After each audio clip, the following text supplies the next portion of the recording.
Good morning sir. Good morning. Daddy आइए। किसने गिरफ्तार किया मेरी बेटी को? गोभी साहब ने सर। अंदर की बात बताऊं? क्या साहब? हैं? पिछले कुछ दिनों से मेरे कारनामों के बारे में सुनकर कमिश्नर साहब भी थोड़ा बहुत मुझसे घबराने लगे हैं। गोभी साहब, गोभी साहब, गोभी साहब, कमिश्नर साहब ने आपको बुलाया है। कमिश्नर साहब ने? क्यों क्यों? जिस बहादुरी से आपने उनकी बेटी को गिरफ्तार करके जो हवालात में बंद कर दिया है, शायद उसका इनाम देंगे। बेटी? मैंने हवालात? हे बजरंगबली, बजरंगबली तूने क्या किया बजरंगबली? कमाल है सर, गलती आप कर रहे हैं और दोष बजरंगबली को दे रहे हैं। तुझे नहीं पता, ये प्रमोशन भी उन्हीं के वजह से हुआ है। अब लगता है ये डिमोशन भी उन्हीं के वजह से होगा। चलिए daddy. Sir good morning. Barkha, इसे क्या सजा देनी है इसका फैसला तुम करोगी, लेकिन इतना सोच लो कि तुम्हारे डैडी पुलिस कमिश्नर हैं, जिनका पहला फर्ज है कानून की हिफाजत करना। डैडी, आपके इस इंस्पेक्टर ने ये जानते हुए भी कि मैं कमिश्नर की बेटी हूँ, मुझे गिरफ्तार किया। हमें इसकी हिम्मत और ईमानदारी की कदर करनी चाहिए। मैं इसे इनाम में ये गोल्ड चेन देना चाहती हूँ। I am proud of you बेटे। सॉरी सर, ये सब मैंने जानता हूँ। ये सब तुमने इसलिए किया कि मेरी बेटी के दिल में कानून का डर पैदा हो। Well done inspector. बेटी चाहे कमिश्नर की हो या किसी और की, कानून सबके लिए एक है। जो जुर्म करेगा उसे सजा मिलेगी ही। ये सबके लिए जानना बहुत जरूरी है। मगर इंस्पेक्टर, मेरी बेटी का बड़प्पन देखो। इसने अपनी गलती मान भी ली और तुम्हें इनाम भी दे दिया। Yes sir. चलो बेटे।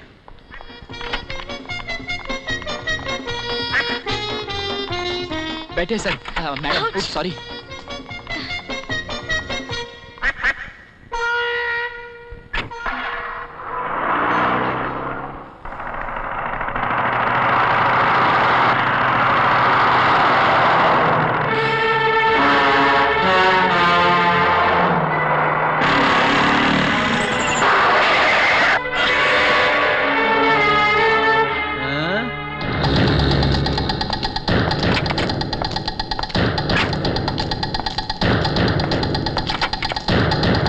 Yes inspector. सर क्या बात है? सर मुझे मंत्री जी की गाड़ी की तलाशी लेनी है। तलाशी? तलाशी?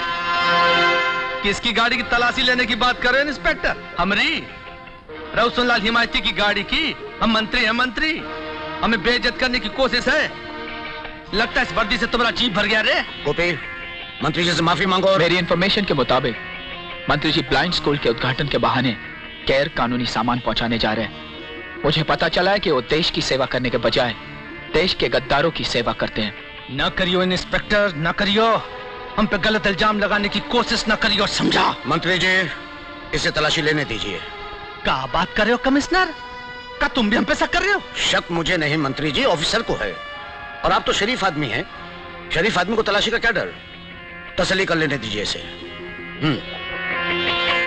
Thank you sir.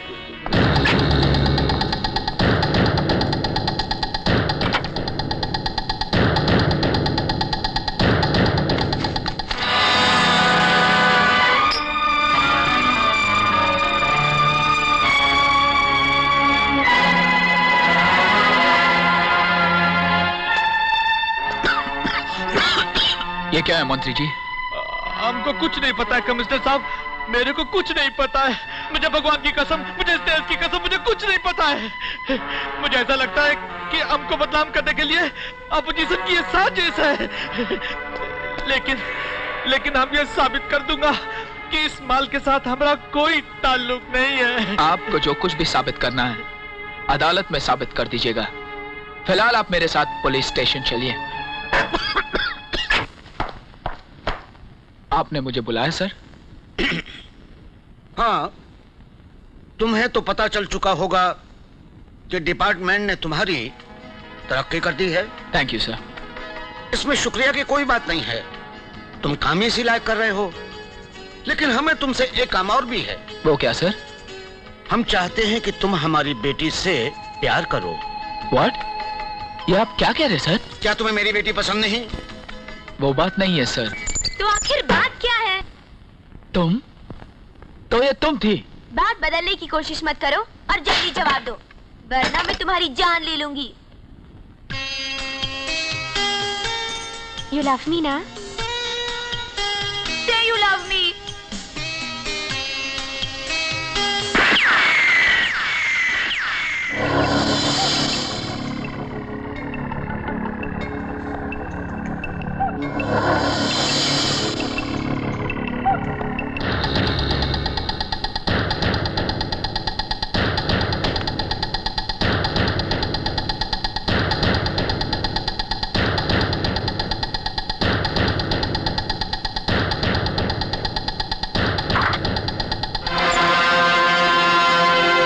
नमस्कार गोपी बाबू।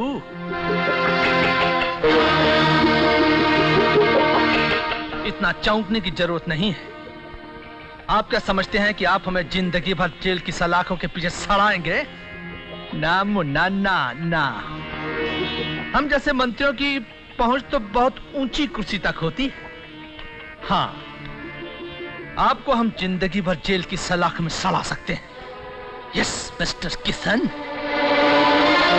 आप सोच रहे होंगे कि मैंने इंस्पेक्टर गोपी को किशन कहकर क्यों पुकारा है ना? आप और हम एक ही बिरादरी के आदमी हैं। फर्क सिर्फ इतना है कि आप बरसों जेल में सजा काट के आ चुके हैं और हम फकत चंद घंटे। खैर छोड़िए पुरानी बातों को, इनमें क्या रखा है। आप हमारे साथ हो जाएं, फायदे में रहेंगे। आज हम आपको इतनी बड़ी हस्ती से मिलवाएंगे जिनके दर्शनों के लिए बड़ी बड़ी हस्तियां तरसती हैं।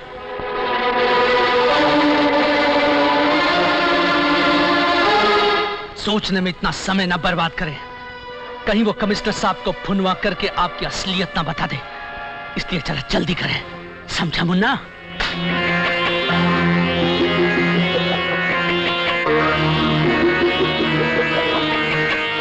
चलिए।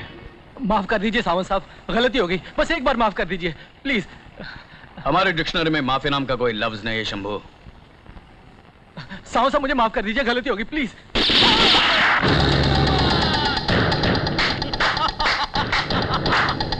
अरे वाह, दिवाली मना रहे क्या? देख किसको लेके आए? किशन बाबू। आओ किशन आओ। तुम तो मुझे जानते नहीं, लेकिन मैं तुम्हें अच्छी तरह से जानता हूं। मेरा नाम सावंत है। परिचय की कोई जरूरत नहीं। बताओ मुझे यहाँ क्यों बुलाया? मैंने नहीं बुलाया, मेरे मालिक ने तुम्हें बुलाया है। तुम्हारे इस सवाल का जवाब वही दे सकते हैं।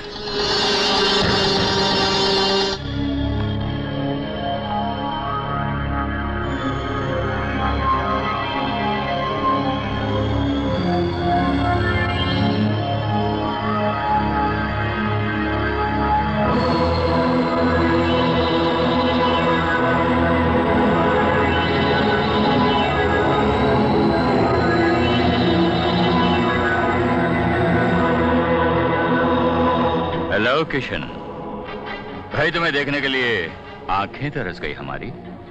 मुझे भी आपसे बहुत दिनों से मिलना था। अच्छा एक मिनट सावंत, इसे उठाकर फेंक दो। तुम जानते हो मुझे खून बिल्कुल पसंद नहीं है। सुनो, इसे उठाकर समंदर में डाल दो ताकि भूखी गरीब मछलियां हमें दुआएं देंगी। अच्छा तो ये बताओ, हमने तुम्हारा क्या बिगाड़ा? ऐसी हमारे से कौन सी दुश्मनी है जो तुम हमें बर्बाद करने पर तुले हो? हा? मुझे मुजरिमों से सख्त नफरत है। ये बात तुम्हारी जगह कोई शरीफ आदमी कहता तो ठीक लगता। अरे तुम भी तो हमारी तरह मुजरिम हो। सुना है तुम्हारा सारा बचपना जेल की सलाखों के पीछे गुजरा है। चौधरी साहब, जरूरी नहीं है कि जेल में रहने वाला हर इंसान मुजरिम होता है। किशन, एक बहुत पुरानी कहावत है कि ताड़ के झाड़ के नीचे बैठकर तुम दूध भी पियोगे ना, तो लोग कहेंगे कि ताड़ी पी रहा है। इसी तरह पुलिस की वर्दी पहनकर तुम कितने भी अच्छे काम करोगे, कोई फायदा नहीं। तुम हमारे लिए कुछ अच्छे काम करो, हम तुम्हारा अच्छा करेंगे। जितना अच्छा होना था वो हो चुका चौधरी साहब। अब आपके साथ क्या क्या बुरा होगा उसका इंतजार कीजिए। किशन, अपनी मजबूरी को समझो। हम बिजनेस के लिए कुछ भी कर सकते हैं। लेकिन तुम्हें हमसे हाथ मिलाना ही होगा। आपकी कलाई का नाप ले रहा था, हथकड़ी का ऑर्डर देने के लिए। मैं अकेला अंदर नहीं जाऊंगा चौधरी साहब, आपको भी साथ ले जाऊंगा। नहीं सावंत, लोहे को ऐसा नहीं मोड़ा जाता, उससे पहले पिघलाना पड़ता है, और इस लोहे को मैं पिघलाऊंगा।